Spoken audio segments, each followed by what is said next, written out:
Mi querida familia, para continuar con la serie principal de Reformando quiénes somos como iglesia, en este tiempo estamos retomando esa serie que siempre anhelé predicar aquí en la Iglesia Bautista Reformada de Elijah Yacres.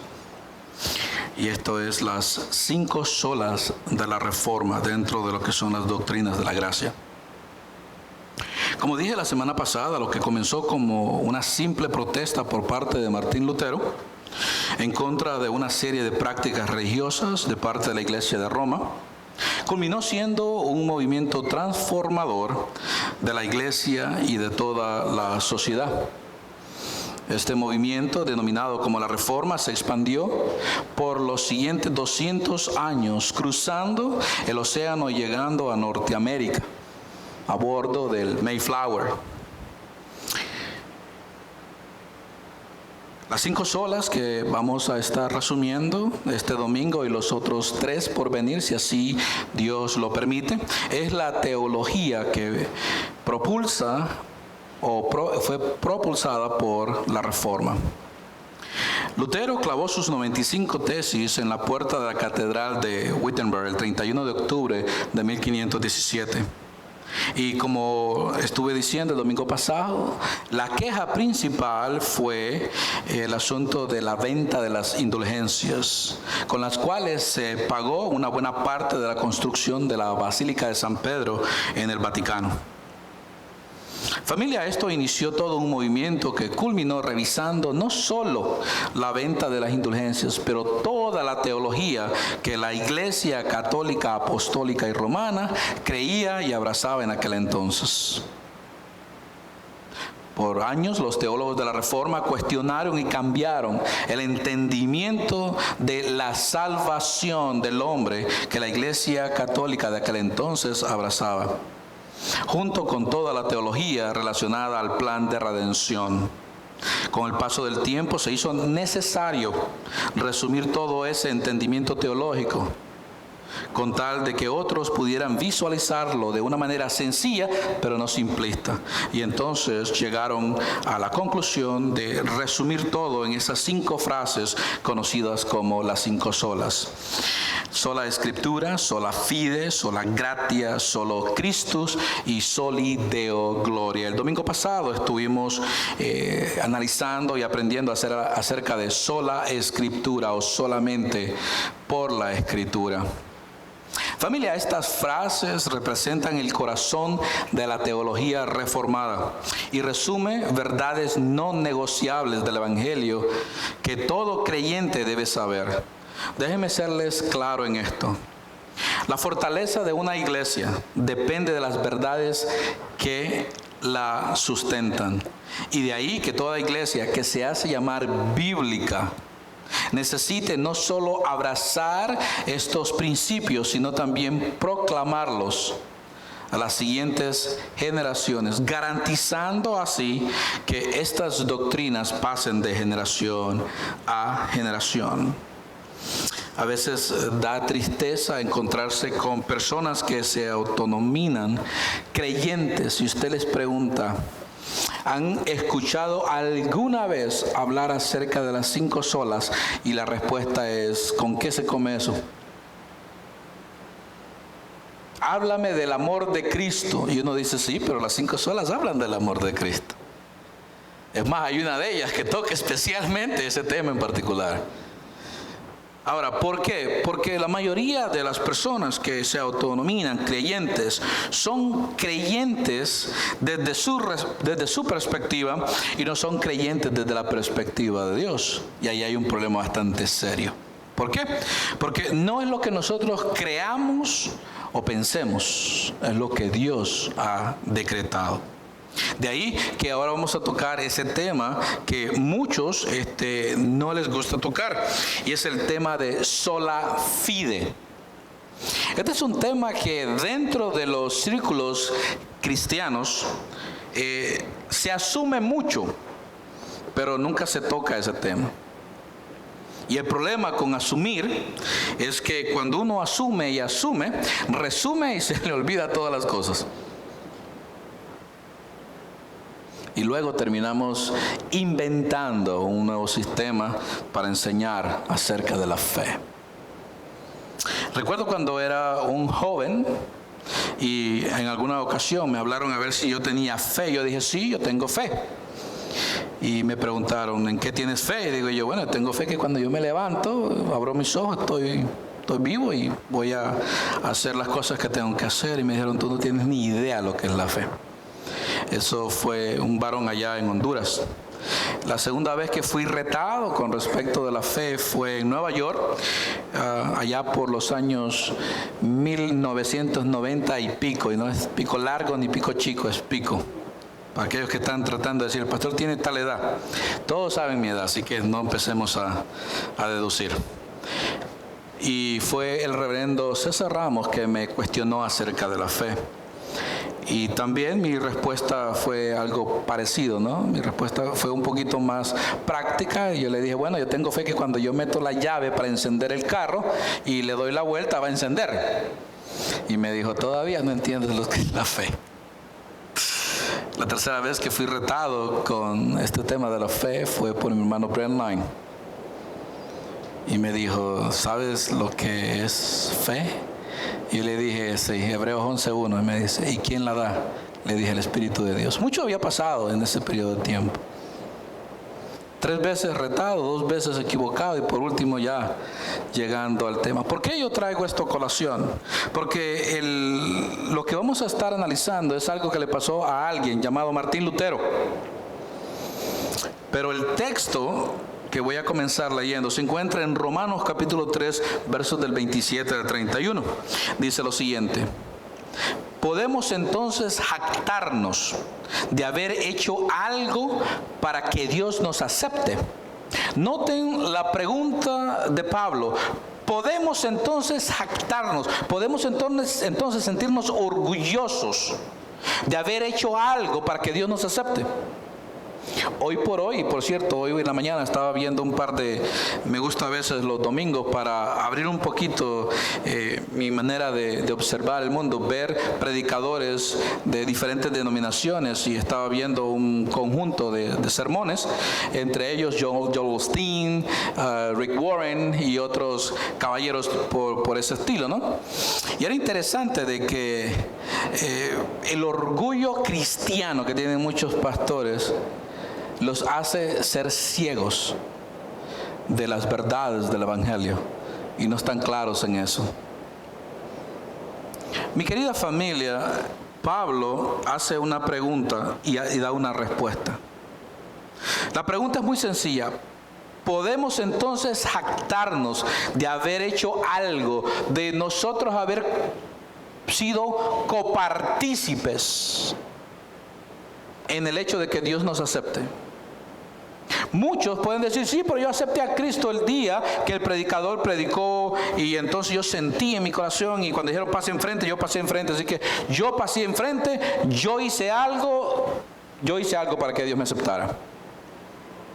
La realidad es que la respuesta sigue en el mismo verso. Dice Pablo, no, porque nuestra libertad de culpa y cargo no se basa en la obediencia de la ley, no se basa en lo que nosotros podemos hacer, no se basa en lo que tú y yo creemos que debemos de hacer.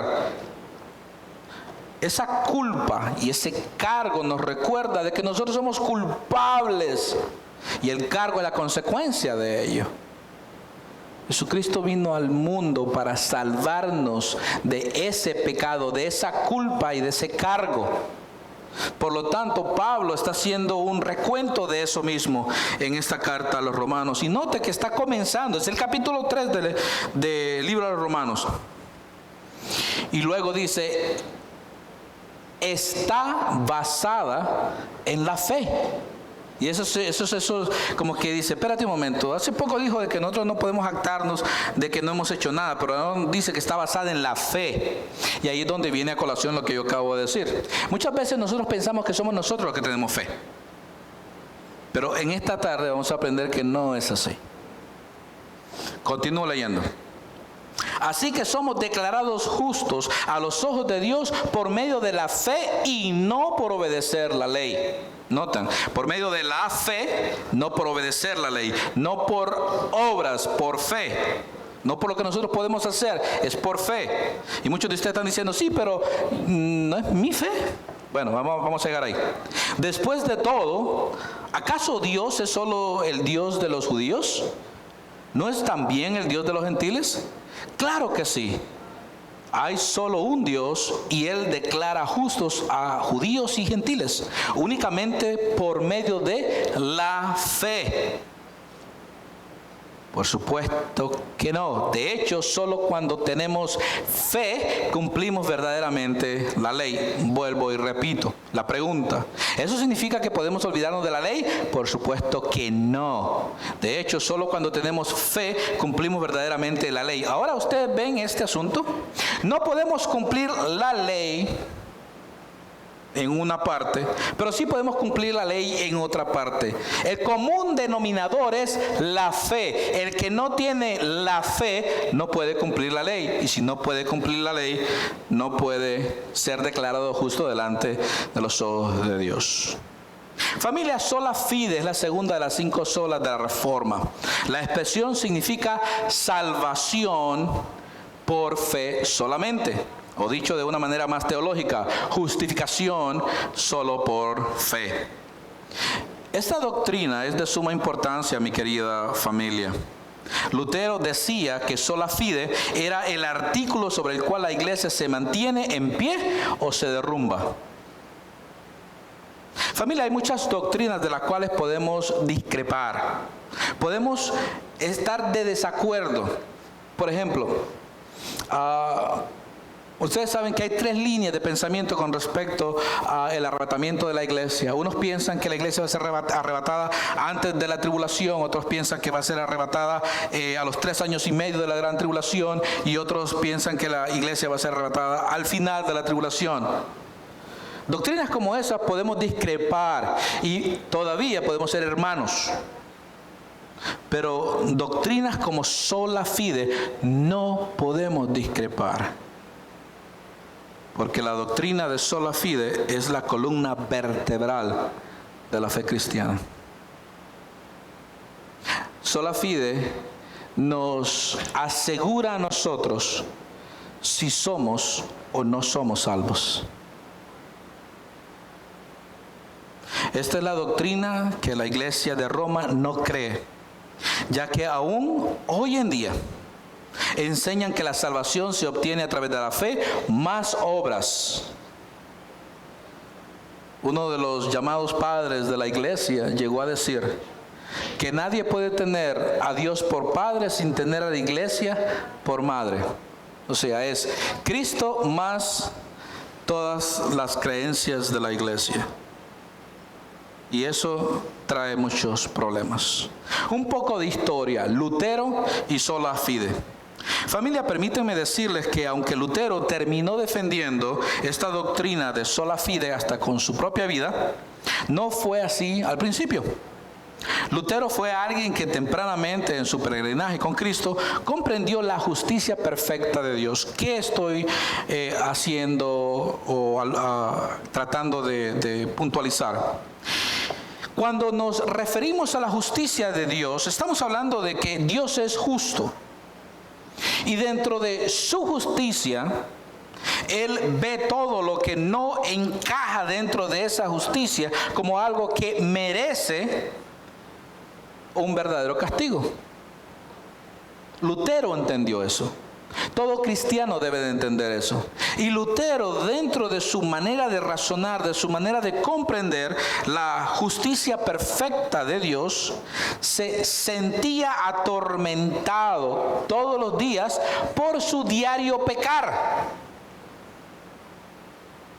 Y aunque era un monje fiel a lo que creía, llegaba a confesarse hasta 3 y 4 veces diarias, porque sentía sobre él el ardor en su corazón de que cómo iba él poder satisfacer a un Dios que es perfectamente justo y él siendo un hombre completamente pecador. Y estamos hablando de un hombre que ya tenía su doctorado en teología y era uno de los más respetuosos teólogos de aquel entonces. Lo que más molestaba a Lutero era el hecho de que, a pesar de vivir o tratar de vivir una vida lo mejor que él podía, no encontraba paz para su alma. Lo que le llevó a declarar ciertas cosas. En una ocasión se le preguntó en un momento de su vida si él amaba completamente a Dios. Lutero respondió: amar a Dios, a veces yo lo odio. Es más, Lutero describió este periodo de su vida como uno de gran desesperación. Él dijo haber perdido el contacto con el Cristo Salvador y Consolador de su vida, quien se convirtió en su carcelero y torturador de su alma. Todo esto lo saqué del libro de James Kittelson, se titula Luther the Reformer, o Lutero el Reformador. Publicado por la casa August Fortus de Minneapolis. Quien quiera buscar ese libro lo puede buscar.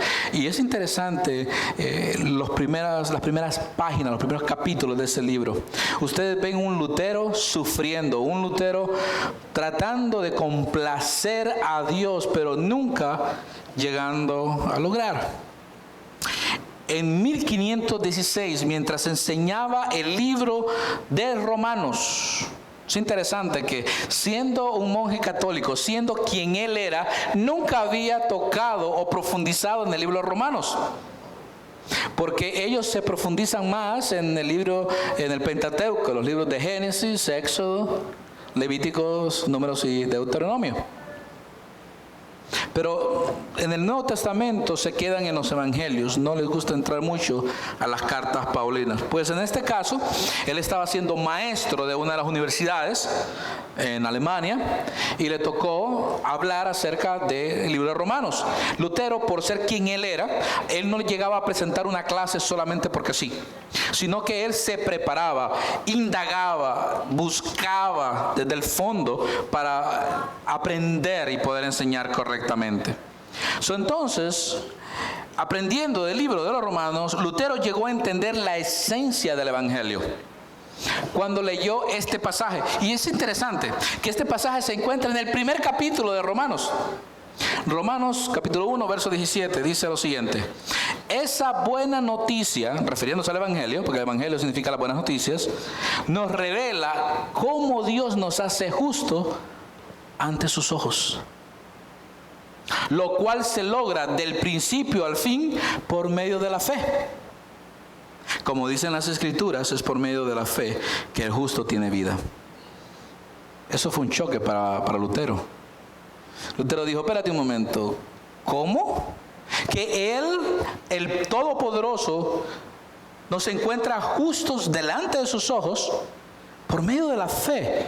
Y es por medio de la fe que el hombre obtiene la vida. Esto lo llevó entonces a ir al libro de Habacuc, capítulo 2, verso 4, donde dice lo siguiente: mira, a los orgullosos confían en sí mismos y sus propias vidas están torcidas, pero el justo vivirá por su fidelidad a Dios.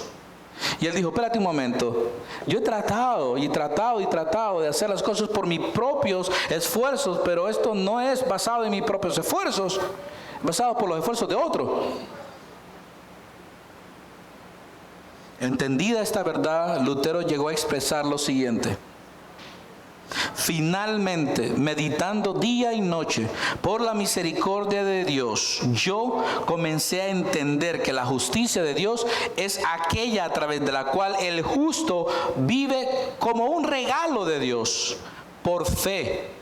Con esto me sentí como si hubiese nacido de nuevo por completo y que hubiese encontrado al paraíso mismo antes a través de las puertas que habían sido abiertas ampliamente. Eso se encuentra en un libro que se llama Obras de Lutero, volumen 34, página 337. Familia, esto nos lleva entonces a entender esto que entendió Lutero. Y vamos a tratar de simplificarlo un poco, o sintetizarlo sin simplificarlo. Es por medio de la fe que el justo tiene vida. Eso tiene que estar claro en la mente de todos nosotros. Es por medio de la fe que el justo tiene la vida. La pregunta del millón es: ¿puede el hombre natural tener fe? Esa es la pregunta del millón. Porque si es por medio de la fe que el justo tiene la vida, si es por medio de la fe que nosotros venimos a ser declarados justos delante de Dios, la pregunta es: ¿tiene fe toda la humanidad? La respuesta es no, porque no todos somos encontrados justos delante de Dios. Entonces, ¿de dónde viene la fe? ¿Quién la produce? ¿Quién nos la da? ¿Y cómo sabemos nosotros si la tenemos? Si le preguntamos a cualquier transeúnte de qué forma él o ella piensa ir al cielo, con mucha probabilidad nos dirían por lo menos 3 cosas que yo anoté aquí. La primera: yo no he matado a nadie. Yo no me siento tan malo como mucha gente. Yo no he robado. Los casados: no, yo no le he sido infiel a mi esposa. Las esposas: yo no le he sido infiel a mi esposo. Los solteros: no, yo no veo más de lo que se me permite ver.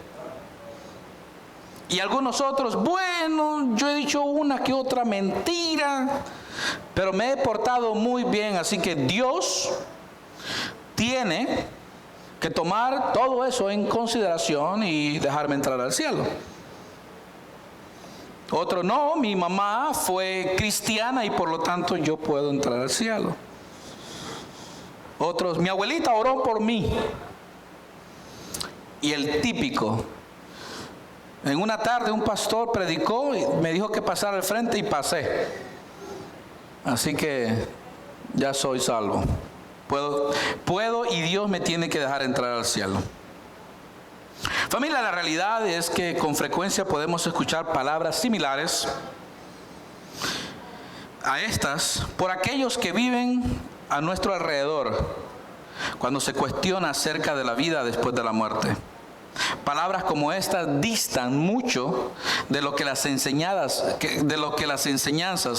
encontradas en la Biblia nos muestran. El apóstol Pablo escribió en su carta a los Romanos, capítulo 3, verso 20, 3 versículos después de haber explotado la mente de Lutero, las siguientes palabras: pues nadie llegará jamás a ser justo ante Dios por hacer lo que la ley demanda. La ley sencillamente nos muestra lo pecadores que somos. La Biblia como ley nos muestra como espejo cómo nos vemos delante de Dios. En otras palabras, ninguna de las obras que hacemos tienen el peso para darme entrada ante el trono de Dios. Absolutamente ninguna, ni las mías ni las de otras personas. O sea que la persona que dijo: mi mamá iba a la iglesia, o mi abuela oró por mí, o un pastor me dijo a mí que yo era salvo, eso es una falacia, es una mentira. Usted va a decir: pero pastor, ¿cómo así? Porque nuestras obras delante de Dios, permíteme leerle el texto, Isaías 64, verso 6. Estamos todos infectados por el pecado y somos impuros. Cuando mostramos nuestros actos de justicia, no todos nuestros actos de justicia, dice, no son más que trapos sucios. Como las hojas de otoño, nos marchitamos y caemos, y nuestros pecados nos arrasan como el viento. Es interesante que en el original, en el hebreo, la frase traducida como trapos sucios hace referencia a los paños que son usados por las damas durante su periodo menstrual. Nuestros actos de justicia, nuestras obras de justicia son delante de Dios como esos trapos sucios, como toallas femeninas delante de Dios. No algo muy agradable. Y esos son nuestros actos de justicia. Imagínense los actos que no son de justicia. O sea, lo mejorcito que nosotros podemos producir como seres humanos, para Dios son como eso. Familia, la rectitud moral, en resumidas cuentas, la da Cristo. Y la da por la fe. Esa fe, mi querida familia, es otorgada, es producida y es sostenida por el Espíritu Santo de Dios. Es la obra del Espíritu Santo para poder que nosotros podamos creer en sola Escritura. Efesios capítulo 2, verso 8 es el texto.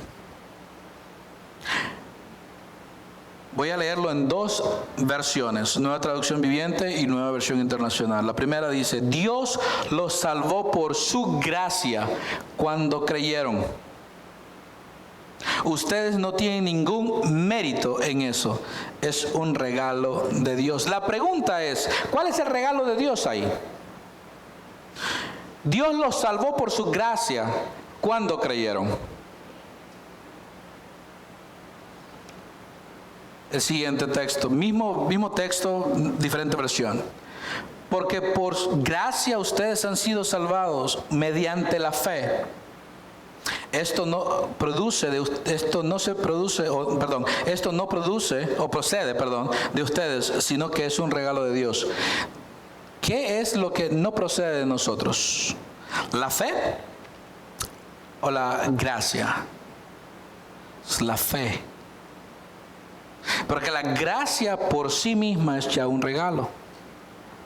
Es la fe la que es el regalo de Dios. Es la fe el que en el texto anterior de la otra traducción dice: cuando creyeron. Ustedes no tienen ningún mérito en eso. ¿En qué? En haber creído. No tenemos ningún mérito en haber creído en sola Escritura. No tenemos ningún mérito en haber creído en el Evangelio. No tenemos ningún mérito en haber creído, recibido a Cristo Jesús en nuestros corazones. El día de mañana, cuando estemos delante del trono de la gracia, ninguno de nosotros puede jactarse de llegar a decir: yo estoy aquí porque yo te recibí, yo creí en ti. No, nadie puede hacer eso. Todos de una manera humilde vamos a decir: gracias, Señor, porque a través de la obra del Espíritu Santo me otorgaste fe para poder creer en Cristo Jesús. La fe es tanto un don como también es parte de un fruto de la obra del Espíritu Santo de Dios. El texto, Romanos capítulo 12, verso 6. Dios en su gracia nos ha dado dones diferentes para hacer bien determinadas cosas. Por lo tanto, la palabra dones es regalos. Por lo tanto, si Dios te dio la capacidad de profetizar, note la palabra, habla con toda la fe que Dios te haya concedido. No la fe que tú tienes, es la fe que Dios te haya concedido. Siguiente texto, Gálatas capítulo 5, versos 22 y 23. En cambio, la clase de fruto que el Espíritu Santo produce en nuestra vida es amor, alegría, paz, paciencia, gentileza, bondad. Y aquí viene el texto de Habacuc: fidelidad o fe, humildad y control propio. No existen leyes contra estas cosas. Tanto es un regalo como también es parte del fruto del Espíritu Santo, la fe. Y por último, Hebreos 11:1. La fe es la confianza de que en verdad sucederá lo que esperamos. Es lo que nos da la certeza de las cosas que no podemos ver. Ahora que entendemos que la fe es un regalo por parte del Espíritu Santo para que confiemos de que en verdad sucederá lo que esperamos y que con certeza podemos esperar por las cosas que no podemos ver ni comprender, Vamos a movernos a Romanos capítulo 3 y vamos a entonces subir al 21 y el 22. La Escritura dice: pero ahora, tal como se prometió tiempo atrás en los escritos de Moisés y de los profetas, Dios nos ha mostrado cómo podemos ser justos ante Él sin cumplir con las exigencias de la ley. Dios nos hace justos a sus ojos cuando ponemos nuestra fe en Jesucristo, y es eso, ¿verdad?, para todo el que cree, sea quien fuere. Ahora ya podemos nosotros entender lo que entendió Lutero.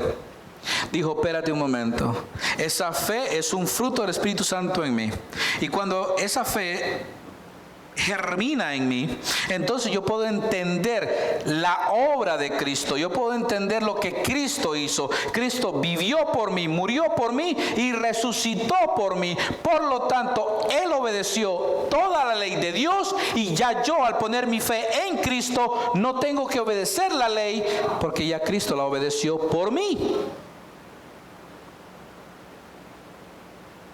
Familia, la rectitud moral de Dios se manifestó ahora, aparte de la ley, o sea, aparte de lo que fuere, a través de Cristo. Esto es una rectitud moral que cada uno de nosotros obtiene por medio de la fe en Jesucristo. Y como dice el versículo 22, que ahí nosotros podemos ver sola fide, o solo por fe.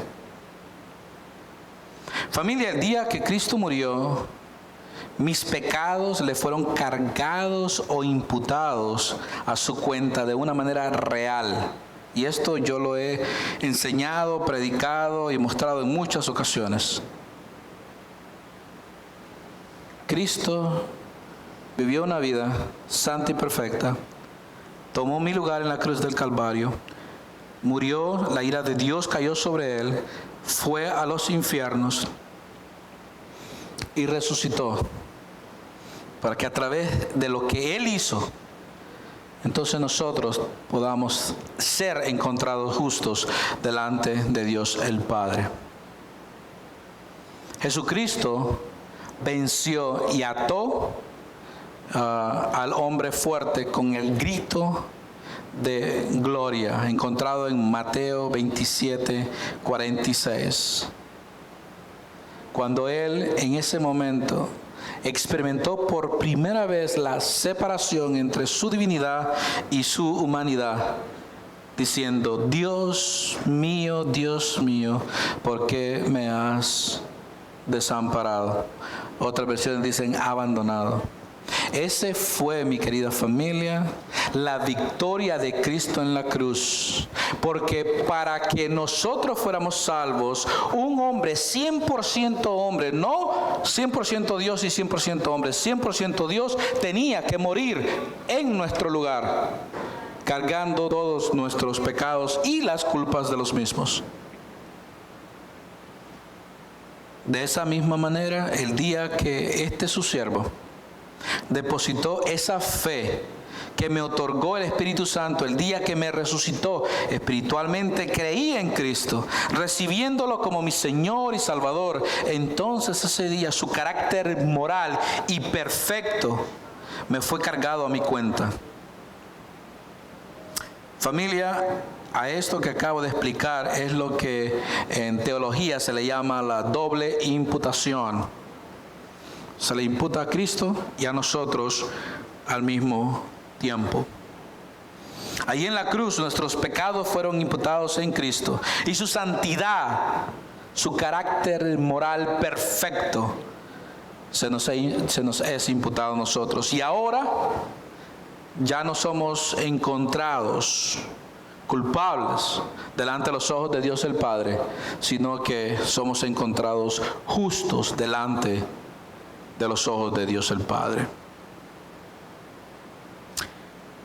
Como resultado de esto ocurren dos cosas. Primeramente, todo el que cree en Cristo Jesús, todo el que ahora tiene esa fe por el obrar del Espíritu Santo y confía en el Evangelio de Cristo Jesús, queda sin deuda.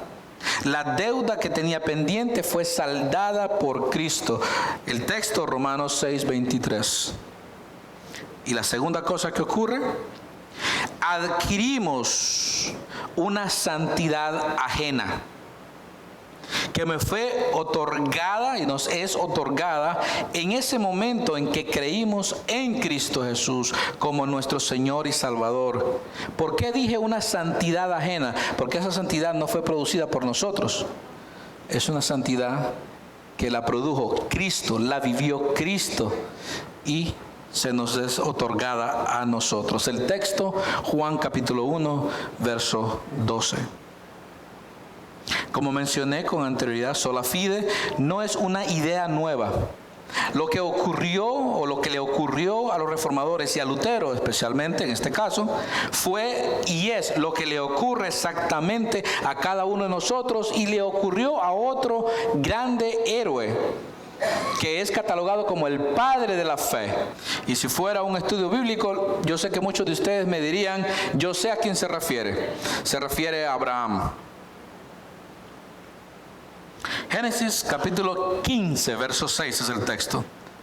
Dice lo siguiente: y Abraham creyó al Señor y el Señor lo consideró justo debido a la fe. Familia, recuerda que la palabra justo hace alusión al carácter moral de Dios.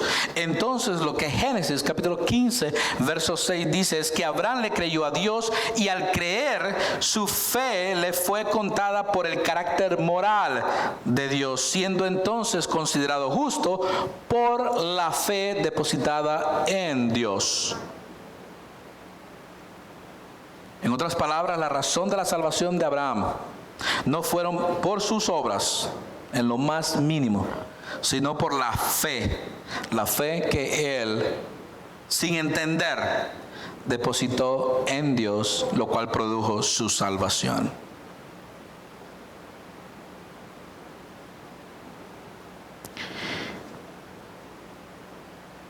Ahora bien, ¿qué sucede entonces con nosotros?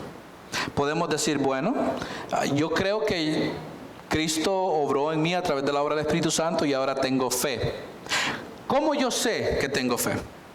Con eso vamos a cerrar. Entendimos que la fe no es un acto que nosotros producimos, sino es el Espíritu Santo produciéndolo en nosotros. Y eso es lo que nos hace ser cristianos. Eso está claro. Pero ¿cómo yo sé que tengo fe? ¿Cómo yo sé que soy salvo? ¿Cómo yo sé?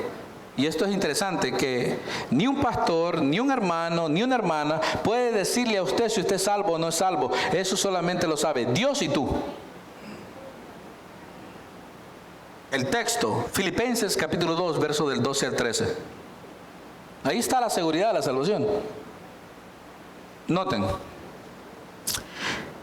Dice Pablo en esa carta a la iglesia de los Filipenses: queridos amigos, siempre siguieron mis instrucciones cuando estaba con ustedes, y ahora que estoy lejos es aún más importante que lo hagan.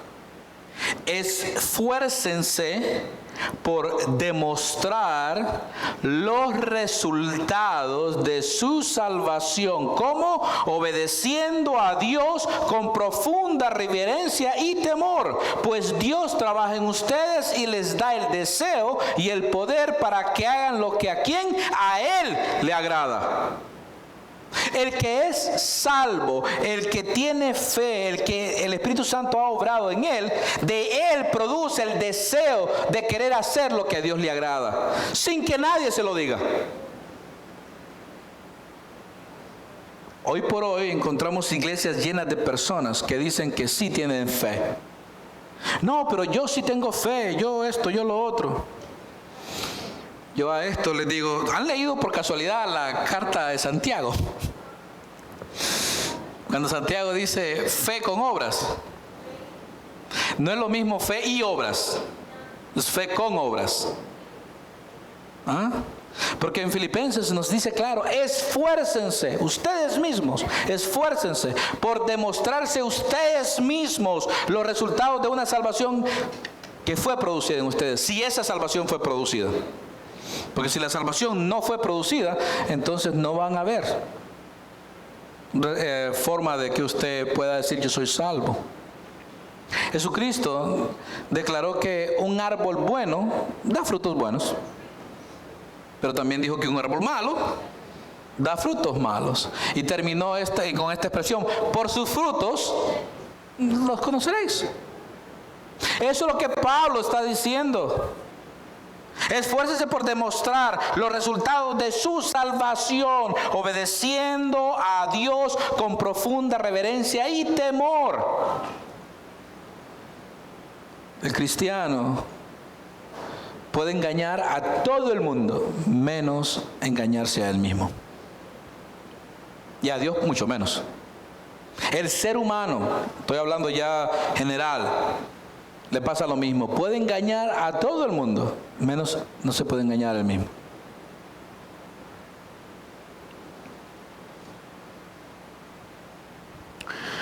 Hay 3 elementos que debemos de tomar en consideración con la fe y los resultados de la fe. La fe que salva necesita el conocimiento de lo que Cristo hizo, o sea, de lo que he estado viniendo a explicar.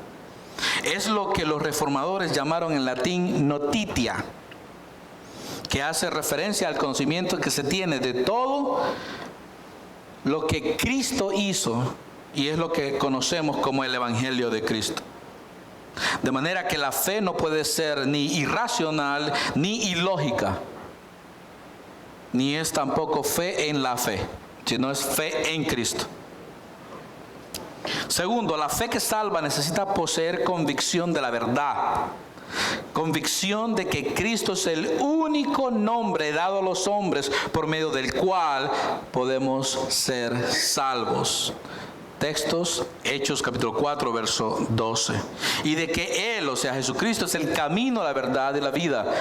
Juan 14, 6. Esto es lo que los reformadores llamaron ascensus, de donde viene la palabra asentir. En ese sentido, se puede asentir o afirmar con convicción lo que la verdad es.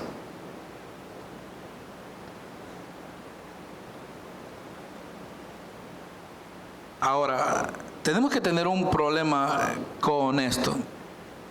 Estos dos elementos pueden ser experimentados tanto por el cristiano como por el no cristiano. ¿Por qué? Porque uno es notitia y el otro es ascensus. Los demonios tienen notitia, o sea, el conocimiento de que Cristo es el Salvador. Y el mundo también tiene este concepto de que Cristo es el Salvador. Y también tienen ascensus, esto es que ellos están convencidos de que Cristo es el Salvador del mundo. Es más, no solamente lo saben, sino que según lo que dice Santiago, ellos lo creen y hasta tiemblan. Pero no tienen algo que en latín se llama fiducia, o sea, confianza plena y absoluta en. Es interesante que en el latín esta palabra solamente aparece en la Biblia. Parece que los latinos o el idioma latín, cuando hicieron esta palabra, se percataron que esta palabra iba a ser dirigida solamente a aquellas personas que pusieran esa confianza absoluta en alguien. Por ejemplo, cuando nosotros confiamos o nosotros queremos decir, yo le creo a alguien, decimos yo confío en alguien. Pero decir yo tengo fe en alguien, oiga, eso es un problema serio. Yo puedo tener fe en Cristo. Yo puedo confiar en los demás hermanos. ¿Y por qué? Porque no puedo poner mi fiducia en mis hermanos. ¿Por qué? Porque me van a fallar. Me van a fallar. Y no me van a fallar porque ellos quieren fallarme. Me van a fallar porque tienen una naturaleza pecaminosa en ellos que día a día, si no se agarran del Espíritu Santo, van a tropezar. Y maldito el hombre que confía en otro hombre. Ahora usted me va a decir, bueno, pastor, ¿y cuando usted le presta plata a otro? Bueno, yo confío en Dios, que Él le va a tocar el corazón para que me pueda pagar. Pero en el hermano no puedo confiar. No con fiducia, no con fe absoluta. Porque fiducia es fe y confianza absoluta en Cristo. Ni el mundo ni los demonios han depositado esa confianza en el Señor porque no se les ha otorgado y por eso permanecen condenados. Familia, para ser salvo se necesita absoluta confianza en que la santidad de Cristo imputada a nuestra persona es lo único que nos puede calificar para entrar en la iglesia, o sea, en el reino de los cielos. Y eso ocurre el día que nos arrepentimos de todo corazón, pedimos perdón por nuestros pecados basados en el sacrificio de Cristo y le entregamos a Él nuestra vida completa y entera. Y como decíamos en el cántico, a ti me rindo. ¿Saben lo que este símbolo representa? Esto es me rindo. Cuando un policía le dice freeze, me rindo. En una ocasión estábamos en seminario estudiando himnología y uno de los maestros más radicales que había en el seminario, cuando cantábamos, hacía esto. Yo una vez me le acerqué y le digo, pero ¿cómo si tú eres tan radical? Levanta las manos y dice, no, espérate, es que yo estoy en presencia del Señor. Y cuando uno está en presencia del Señor, uno se rinde. Y yo dije, wow. No esperaba que nadie le dijera, levanta las manos. Decía, no. Cuando uno es consciente de quién es Cristo y lo que Cristo ha hecho, uno dice, Señor, yo a ti me rindo, yo a ti te entrego todo mi ser. Pero no solamente lo haga en el momento de la adoración, hágalo todos los días de su vida. Ríndase al Señor todos los días de su vida. Recuerde que si usted recibió sola fide, Dios le va a ser responsable por la libertad que le dio en Cristo Jesús. Y disfrute de que usted ahora es un hijo de Dios. Conforme vayamos analizando las otras solas, ustedes van a decir, wow, no solamente aprendí acerca de las Escrituras y acerca de la fe, pero acerca de todo lo que Dios en Cristo Jesús nos ha otorgado, para que no vivamos una vida en esclavitud, sino en libertad, para la gloria y la honra de su nombre y el beneficio de cada uno de nosotros. Por eso que la iglesia siempre dice, amén. Oremos. Amado Señor, gracias por enseñarnos acerca de sola fide. Gracias, Señor, porque al igual que nosotros, hemos visto que a través de la historia, otros que no entendían la Escritura sufrían al igual que nosotros, Padre eterno, tratando, Señor, de exaltar y alabar y satisfacer tu justicia perfecta. Pero no es hasta que entendemos la Escritura que en realidad podemos vivir una vida en libertad en Cristo. Mi amado Señor, gracias por esta doctrina sola fide. Gracias porque podemos comprender que solamente por fe, esa fe que el Espíritu Santo nos dio, fue la que nos pudo mostrar, quitar la venda de los ojos para poder ver a Cristo como lo que Él es, nuestro Señor, nuestro mediador, nuestro Redentor, nuestro Dios. Permite, Señor, que día a día nosotros continuemos viviendo una vida para tu gloria. Porque es así como nosotros, cada uno de nosotros, vamos a entender si en realidad esa fe fue imputada en nosotros o no. Porque si no ha sido imputada, Señor, hay un problema serio. Y es que todavía no hemos sido encontrados justos delante de tus ojos. Si nosotros no nos sentimos motivados a través de ese Espíritu que mora en nosotros a obedecerte, Señor, y a vivir una vida como a ti te agrada, entonces tenemos que regresar a sola Escritura y a buscar entender el Evangelio. Pero si amado Señor, esa fe fue puesta en nosotros, y nosotros ahora podemos comprender día a día que nuestro peregrinaje, que nuestro andar contigo comenzó desde ese día. Ayúdanos, Señor. Muéstranos a través de tu palabra la manera en que nosotros debemos de vivir, para entonces podamos nosotros obedecerte. Mi amado Señor, ayúdanos a vivir una vida como a ti te gusta, como a ti te agrada, Señor. Entendiendo que ahora, con ese mismo poder que resucitó a Jesucristo de la tumba, nosotros podemos también vivir una vida en victoria. Porque ya no somos esclavos, ahora somos libres en Cristo Jesús. Y por eso nosotros podemos decirle a Dios el Padre: Abba, Padre. Cristo, gracias. Espíritu Santo, gracias. Padre, gracias. Divina Trinidad, gracias. Y es por los méritos de Cristo que el pueblo dice: amén.